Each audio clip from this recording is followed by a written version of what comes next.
pagi, salam inspirasi. Kali ini kita akan coba bincang-bincang tentang terima kasih. Kenapa kita harus bicara tentang terima kasih?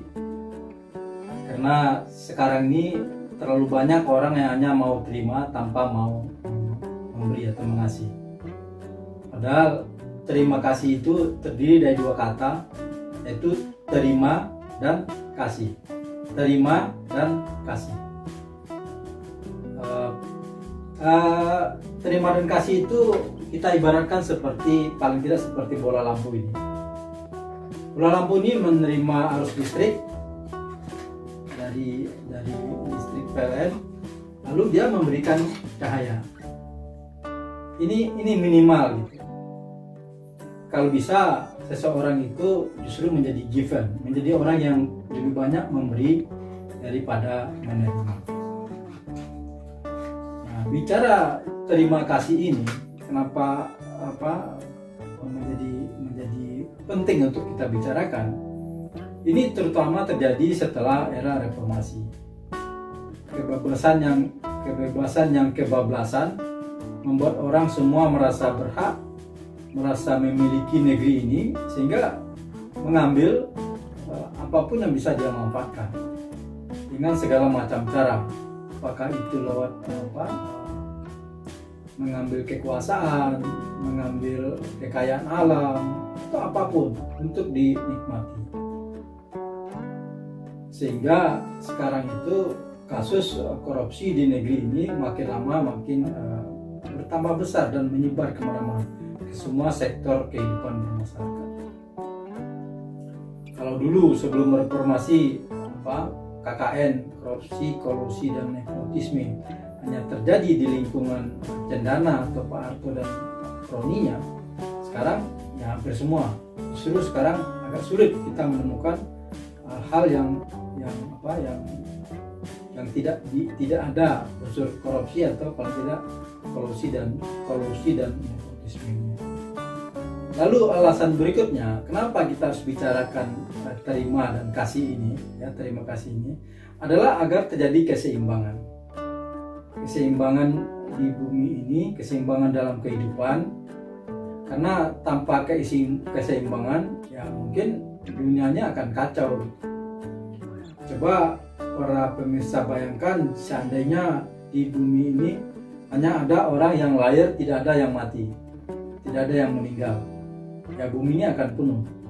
Atau tumbuh-tumbuhan hanya ada yang tumbuh, tidak ada yang mati, tidak ada yang tua menjadi busuk atau ditebang, ya bisa dibayangkan bumi ini akan menjadi hutan belantara. Oleh karena itu pentingnya keseimbangan dalam segala hal, termasuk terima dan kasih. Nah, kalau kita bicara terima dan kasih, kita pandang dari sisi agama, ya seharusnya kita kasih dan terima. Nah, kita harus memberi dulu, kita harus berbuat dulu, ya kita dengan sendirinya akan menerima. Karena ya tujuan Allah menurunkan manusia ke muka bumi ini adalah untuk beribadah dan berbuat yang bermanfaat atau memberi manfaat. Sedangkan mendapat manfaat itu sudah dijamin oleh Allah. Bahwa sesungguhnya Allah menjamin rezeki setiap yang bernyawa. Nah, berikut ini ada kata-kata bijak saya untuk ikut menghiasi inspirasi kita tentang terima dan kasih. Yang pertama, berterima kasih dan atau membalas kebaikan orang lain adalah wujud dari rasa syukur kepada Yang Maha Kuasa. Karena semua kebaikan yang terjadi dan yang kita terima sumbernya adalah dari Yang Maha Kuasa dan terjadi hanya atas izin Yang Maha Kuasa. Karena itu menurut saya adalah kewajiban untuk kita mengungkapkan rasa terima kasih dengan membalas kebaikan orang lain, karena itu adalah wujud dari rasa syukur. Dan jangan lupa bahwa barang siapa hamba yang bersyukur, niscaya akan aku tambah nikmatnya.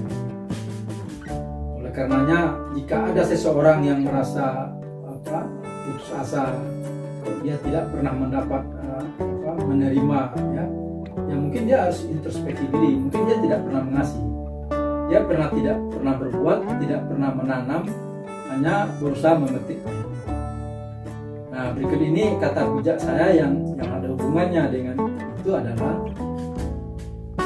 sebelum berpikir bagaimana cara memetik, berusahalah menanam sebanyak-banyaknya. Niscaya yang akan dipetik akan jatuh dengan sendirinya. Jadi jika semua orang berusaha menanam, nah, apa yang dia inginkan akan jatuh. Ya mungkin yang buah yang kita petik tidak harus yang kita tanam. Bisa jadi yang kita tanam buahnya dinikmati oleh orang lain, lalu kita mendapat buah dari tempat lain. Karena setiap kebaikan yang ditanam akan dibalas dengan berkali lipat kebaikan. Jika yang diinginkan sulit didapat, maka cobalah berbuat apa yang diinginkan oleh orang lain. Niscaya yang ingin didapat akan datang dengan sendirinya. Apapun yang dicita-citakan atau yang diimpikan, ikutkanlah kebahagiaan orang lain di dalamnya, agar banyak doa yang menyertainya dan Tuhan memberkatinya. Berikutnya kata bijaknya, berbuatlah yang terbaik. Jika belum bisa, berbuatlah sebaik-baiknya. Dan jika belum bisa juga, berbuatlah sebisanya. Yang penting berbuat. Demikian sharing kita pada pagi hari ini. Terima kasih. Salam inspirasi.